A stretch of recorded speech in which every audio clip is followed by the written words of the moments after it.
Can you go into more detail, like why you started the company, what you focus on now, what your like big dream vision is for Ponder moving forward? Yeah. Start of it is I want actually I had this some sort of idea of starting an EdTech couple years back. Like when I was 16, when I was starting out reaching out to people. And I actually reached out to a lot of like EdTech founders and investors. And they all told me one thing, they all told me no, Zion, don't start an EdTech startup. And I asked them why. They told me, it's a hard space. It's you're not going to make a profit. And none of the edtech they invested in have make a return yet. And also the thing I'm talking about education is more about revolution, is more about like a social reform than like a successful startup idea. But in 2024, I personally started seeing signals of homeschooling, start signals of this reform actually happening. And but I didn't decide to start Ponder. But actually, I talked with I was talking with a lot, and Vlad was telling me one thing. I asked him this question. I asked him, marketing agency is such a saturated space. If there are so many competitors, why are you still working on marketing agency? And he told me the harder the market is, it means the bigger pie there is. If you are in the market, if you are staying in the market. And he said that to tell me to double down on marketing agency, but ironically, I took it into like a ed tech startup view. I take it. I actually trying to figure out why the ed tech it's so hard for ed tech, and I think I did.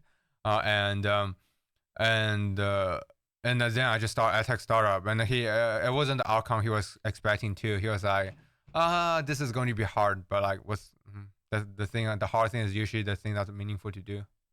And how are you finding these edtech investors? What's your process of finding edtech? 'Cause obviously, you hmm don't need to reach out to someone investing in like climate or consumer. Like how do you find these edtech investors? Um, cold emails, doing research.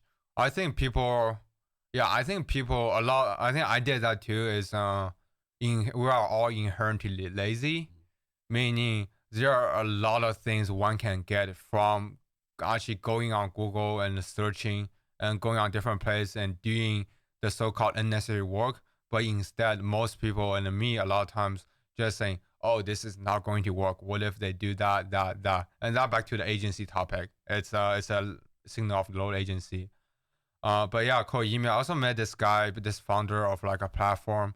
He really nice. He sent me like a Google sheet with all the tech investors, and that's like thousands of them in US and around the world. Well, tell Uh, with those lists, like does it say like when is the last time I invested? How much they invest? Like so many details those lists you don't have. it was more about contacts, Yeah. companies, and I just got to do the research. And I don't batch, send them cold email either.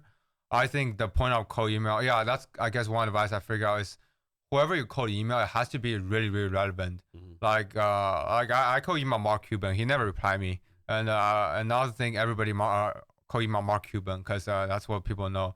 But the best person to really reach out to build a rapport on is really the one that are really low key, the one are undertone under the market, but incredibly relevant to what you are building and incredibly able to resonate with what you're doing.